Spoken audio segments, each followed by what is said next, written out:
Глава 18. Под пристальным вниманием присутствующих в комнате монах взял чашу с водой, слегка сгорбился и медленно начал пить.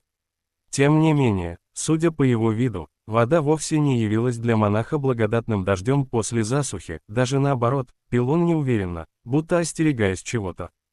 Пока монах утолял жажду, Селянь услышал отчетливый бульк, словно вода лилась в пустой сосуд. Истина в его голове моментально прояснилась окончательно. Селянь схватил монаха за руку и произнес: «Хватит». Тот в нерешительности воззрился на принца, рука его дрогнула. Селянь же с легкой улыбкой продолжал: «Нет никакого толка от питья, верно?» Монах от его слов изменился в лице, другая его рука метнулась к стальному мечу на поясе, острие которого немедленно направилось на принца. Селянь не сдвинулся с места, лишь взмахнул плоской ладонью, дзинь, и с легкостью отбил лезвие меча. Монах, осознав, что противник все еще крепко держит его за руку, дернулся прочь, сжав зубы. Селянь лишь ощутил, как рука монаха внезапно сморщилась, словно кожаный мяч, из которого выпустили воздух, и с шипящим свистом легко выскользнула из ладони. Едва монаху удалось высвободить руку, он тут же рванулся к двери. Однако Селянь не спешил бросаться вдогонку. В таком месте, где никакая нечистая сила извне не могла вмешаться, пусть даже монах отбежит на 10 джанов, Жая все равно настигнет его и притащит обратно. Однако, к великой неожиданности Селяня, стоило ему приподнять запястье, как мимо него пролетело что-то невероятно быстрое, резким свистом прорезая воздух. Будто бы кто-то выпустил стрелу из-за спины принца и пригвоздил монаха к двери, продырявив ему живот. Селянь, присмотревшись, понял, что это оказалась палочка для еды. Обернувшись, принц увидел, как Саньлан спокойно, без излишней суматохи поднимается из-за стола. Юноша прошел мимо Селяня, выдернул палочку из тела беглеца и помахал ею перед принцем со словами: «Испачкалась, придется выбросить». Но монах, получив столь серьезное ранение, не издал ни единого стона, лишь беззвучно сполз по двери на пол, из его живота с бульканьем потекла не кровь, но чистая вода.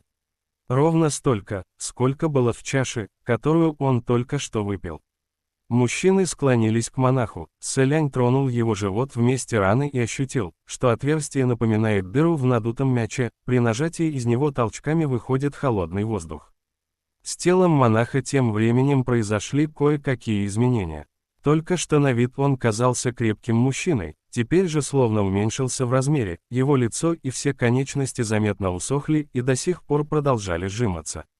Теперь монах больше походил на сморщенного старика. Селянь заключил: пустой сосуд. Некоторые твари мира демонов не способны своими силами создать идеальное человеческое тело, поэтому они придумали иной способ – создания пустого сосуда.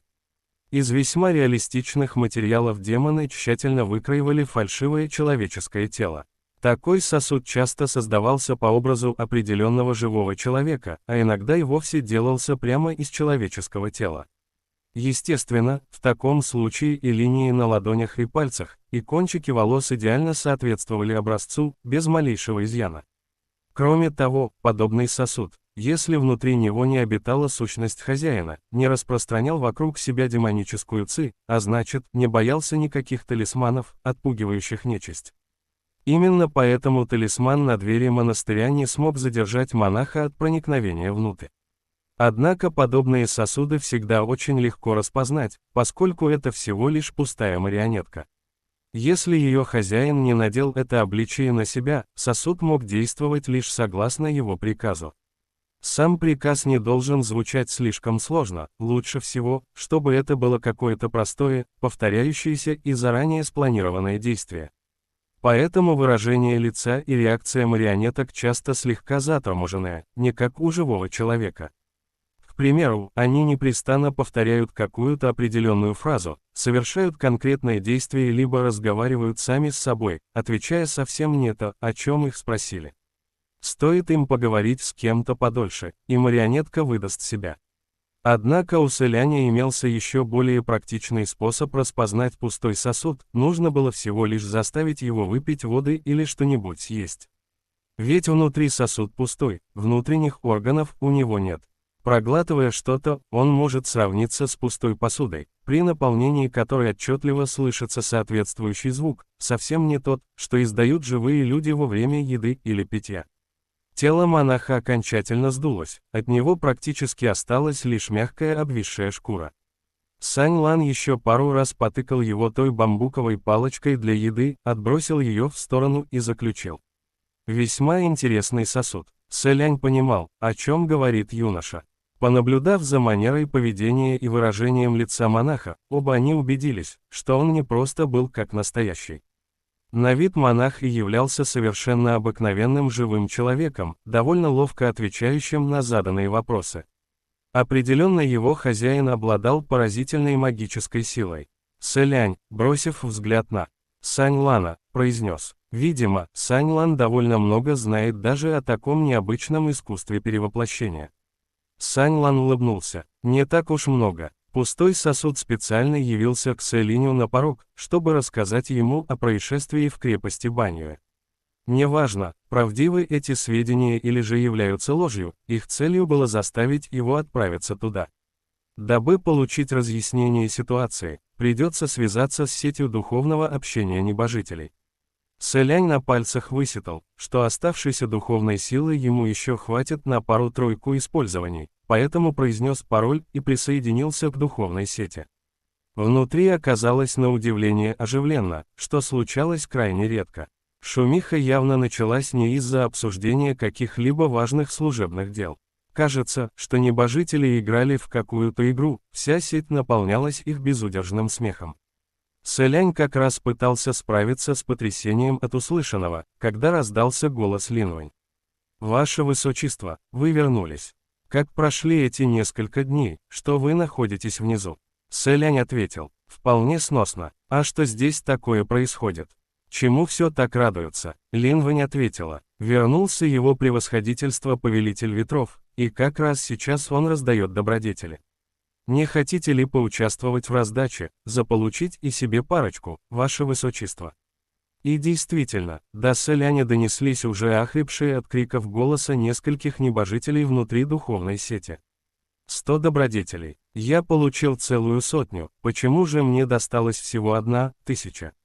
1000. Покорнейше благодарю, о, Повелитель Ветров. Ха-ха-ха-ха-ха-ха. Сэлиню пришла на ум картина сыплющихся с небес денег, которые люди внизу торопливо собирают. Его ящик добродетелей все еще пустовал. Но, во-первых, Сэлянь не знал, как собирать добродетели, разлетающиеся по духовной сети, а во-вторых, все остальные небожители были хорошо знакомы между собой, отбирать друг у друга добродетели для них было лишь игрой. Втиснувшись внезапно в шумное веселье небожителей, Сэлянь определенно будет выглядеть странно в их глазах. Поэтому принц больше не стал обращать на них внимания и, памятуя о деле, за которым явился, задал вопрос на всю духовную сеть. «Уважаемые господа, известно ли вам такое место, как крепость Баньюэ?» После его вопроса в духовной сети общения, где только что царил шум и гам от оживленной битвы за добродетели, повисла тишина. Сэлянь вновь расстроился. Принц уже смирился с тем, что когда он посылал остальным небожителям короткие четверостишья и секреты сохранения здоровья, все замолкали. Ведь больше никто, кроме него, не отправлял такое в духовную сеть. Возможно, поступая подобным образом, принц действительно не очень-то вписывался в коллектив. Однако здесь можно было часто услышать вопросы небожителей касаемо важных служебных дел, к примеру, не знаете ли вы такого-то демона, насколько он силен? К чьим владениям относится такая-то местность, не могли бы вы оказать помощь? В таких случаях каждый мог высказать свою точку зрения, кто-то помогал советом, кто-то обещал разузнать подробнее и сообщить позже. Вопрос Сэляня о крепости Баньюэ вполне походил на служебный запрос и вовсе не содержал в себе информации, которая могла бы наслать на духовную сеть мертвую тишину, как это обыкновенно случалось, стоило Сэлиню открыть рот. Спустя некоторое время кто-то вдруг снова заорал. Повелитель Ветров выбросил в духовную сеть 100 000 добродетелей. Духовная сеть в один момент ожила, небожители отправились собирать добродетели, и никто даже не подумал ответить на вопрос принца. Сэлянь понял, что, возможно, здесь все не так просто, и в сети духовного общения ответов ему не добиться. Также ему в голову пришла мысль, что этот самый повелитель ветров и впрямь живет на широкую ногу, одним махом подарил кому-то 100 тысяч добродетелей. Вот так лихой поступок. Принц уже собирался выйти прочь, как вдруг Линвэнь отправила ему личное послание. Она спросила: «Ваше Высочество, почему вы вдруг спросили о крепости Баньюэ?» Сэлянь рассказал ей о пустом сосуде, заявившемся к нему на порог, и добавил. Марионетка притворилась чудом уцелевшим беглецом из крепости Баньюэ, наверняка преследуя какую-то цель. Мне неизвестно, правдивы ли ее слова, поэтому я решил спросить об этом здесь. Что не так с этим местом? Линвэнь, помолчав с минуту, произнесла. «Ваше Высочество, я вас очень прошу, не нужно влезать в это дело». Сэлянь в какой-то степени ожидал подобных словарей. В противном случае незаинтересованность небожителей в истории с крепостью Баньюэ на протяжении 150 лет выглядела весьма подозрительно. Стоило же ему спросить, как весь пантеон богов погрузился в молчание. Принц, проигнорировав ее предостережение, продолжил задавать вопросы. Всякий раз, когда путники проходят через крепость Баньюэ, половина бесследно исчезает, это правда. Линвэнь очень долго молчала, прежде чем ответить. Никто не станет посвящать вас в детали данного вопроса. Сэлянь услышал осмотрительность в ее ответе, словно она обдумывала каждое слово. Наверняка, продолжив спрашивать Линвэнь, он тем самым создаст ей проблемы. Поэтому принц произнес: «Хорошо, я все понял. Если тебе неудобно, можешь мне ничего не рассказывать. Считай, что мы никогда не обсуждали эту тему». Он вышел из сети духовного общения, отключив от нее сознание, поднялся на ноги, взял метлу и отодвинул фальшивую человеческую шкуру, растекшуюся лужей на полу, в сторону от двери. Помолчав минуту, Сэлянь поднял взгляд и обратился к юноше. «Сань Лан, боюсь, что мне придется отправиться в дальний путь». Тон Линвэнь ясно дал ему понять, что дело весьма запутанное. Но раз уж эта пустышка сама пришла к нему, значит, кто-то хотел обманом завлечь Сэляня в крепость Баньюэ, и наверняка ничего хорошего его там не ожидало. Сань Лан же ответствовал: «Прекрасно, Гига, если ты не против, я отправлюсь с тобой». Сэлянь удивленно спросил: «Путь не близкий, песчаные бури перенести нелегко, да и зачем тебе идти со мной?» Сань Лан с улыбкой поинтересовался в ответ: «Ты хочешь узнать историю чародея из крепости Баньюэ?» Сэлянь замолчал на полуслове и спросил: «И это тебе известно?» Сань Лан скрестил руки на груди и неспешно произнес: «Крепость Баньюэ изначально вовсе не называли крепостью, ведь 200 лет назад именно там располагалось древнее государство Баньюэ». Он слегка выпрямился, глаза его сверкнули звездами. А чародей Баньюэ, это Сэлянь отставил метлу к стене и уже собирался присесть, чтобы внимательно послушать, как вдруг снаружи раздался стук в дверь, тук-тук. К тому времени уже свечерело, да и местные жители, напуганные одержимым, попрятались по своим домам, не осмеливаясь выходить. Кто же мог стучать в дверь?